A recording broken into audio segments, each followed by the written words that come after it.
Well, howdy, folks. We are live, and I'm in the old city of Jerusalem, walking into the Armenian Quarter. I'm not going to do a really long live tonight because, number one, I may not have enough connection. May not have enough connection to do it, but I'm going to try. We'll see what we can do. And number two is Thanksgiving dinner here pretty quick. So Amy and I are walking down into the Armenian Quarter to go to the upper room. Rush hour, excuse me. Howdy. Hope you're all having a great Thanksgiving. Thank you for coming on. We'll see if I can maintain a connection here long enough to go down into the Armenian Quarter. And the reason that I'm going into the Armenian Quarter is because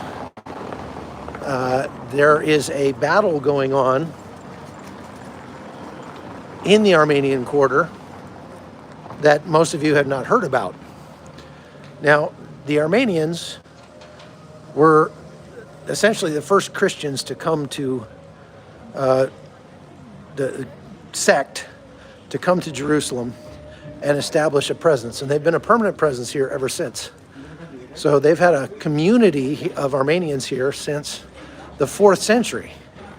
And they are the longest running active community here in the old city of Jerusalem as far as a religious sect goes after the time of Christ. And they've been here constantly ever since. And this is the Armenian Quarter, right inside the Jaffa Gate off to the right. They have a section of the city. Now, it is not like much of the rest of the old city of Jerusalem because it's not just full of shops and restaurants and merchants and things like that. Most of the Armenian Quarter is, see if I can keep from getting run over here. Most of the Armenian Quarter is just people's houses. And then there's a seminary, there's an Armenian church, there's a convent, which is really a monastery. They call it a convent, but they don't have nuns in Armenian Apostolic Church. So it's a monastery. But so again, they've had this ground. This is the highest point in the old city of Jerusalem. And they've had it since the 4th century.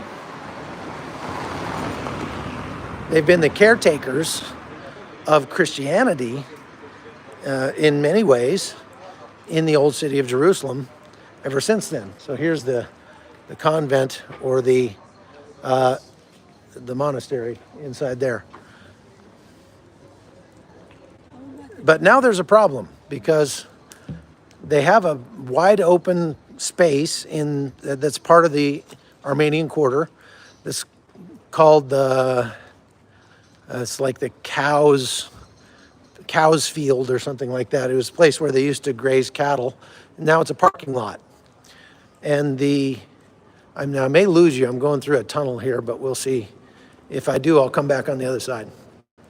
The patriarch of the Armenian church decided to lease this piece of land to an Israeli developer to put a big hotel on, and he didn't consult with anybody about that. He just made the decision and just did it.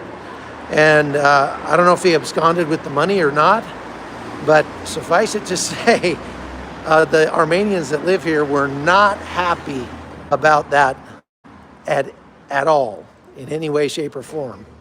And the developer, so they signed the contract. This guy, then the guy that signed the contract, I guess, took off, went to California, and until recently has been incommunicado. But here's the parking lot in question, right here. And you see here now there's a sign that says private parking. Zana Capital. Zana Capital is the name of the company that's trying to build the hotel right here. But the problem is it's not just this parking lot up there. It's not just the parking lot. It actually goes almost all the way to the Jaffa Gate, which means that they would have to tear down all sorts of people's houses, places where people have lived. I just interviewed one guy that has literally lived there for 53 years, since 1969, he said. And, obviously these people are very unhappy about this. And they were so unhappy that the Patriarchate finally came back and canceled the contract. But even though they canceled the contract, the businessman who signed the contract is trying to hold them to it. And before it gets adjudicated in court, he has sent his people out here armed to start tearing things down. And so they've started tearing up that parking lot back there.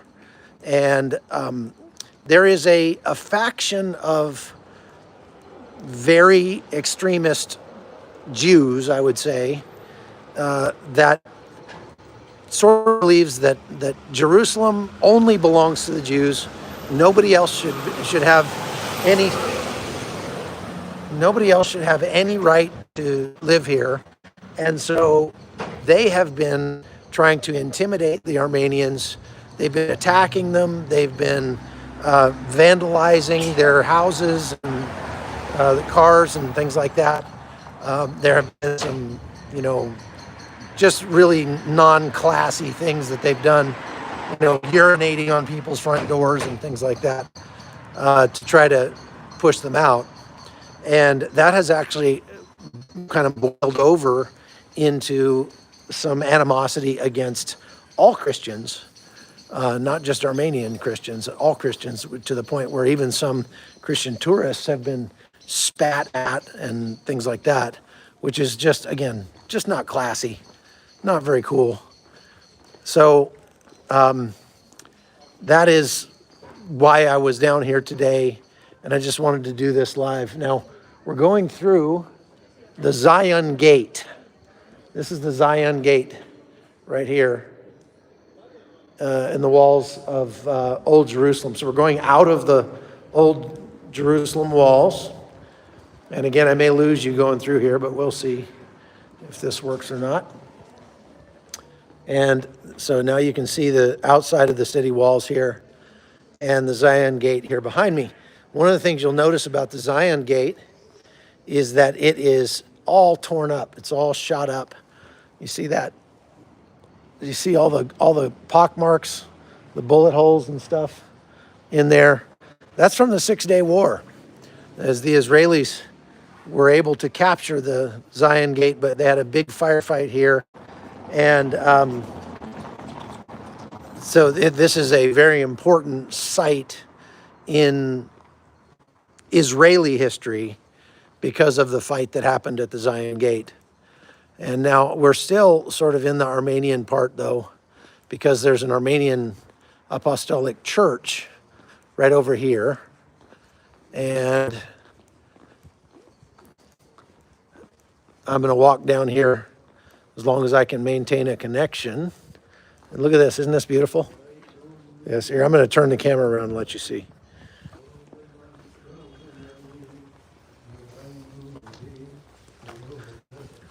How you doing? This is the Armenian church here. And we are walking down toward the upper room of the Last Supper, which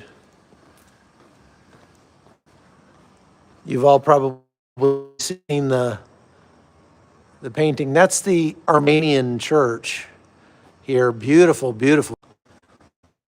And everything in just a minute.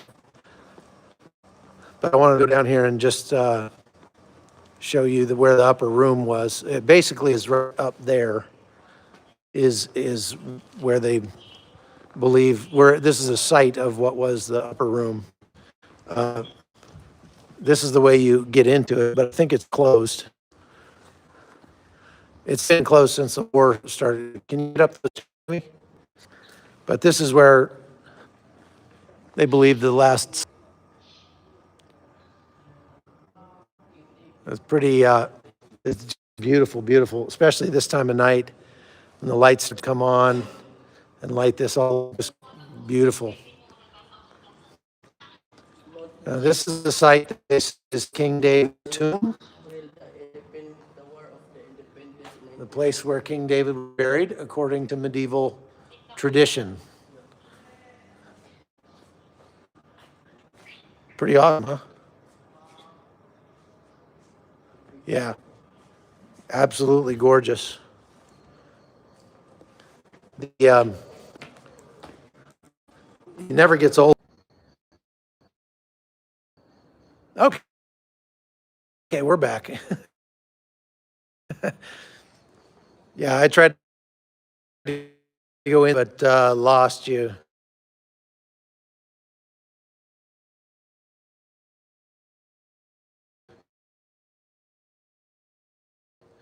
I did the these buildings.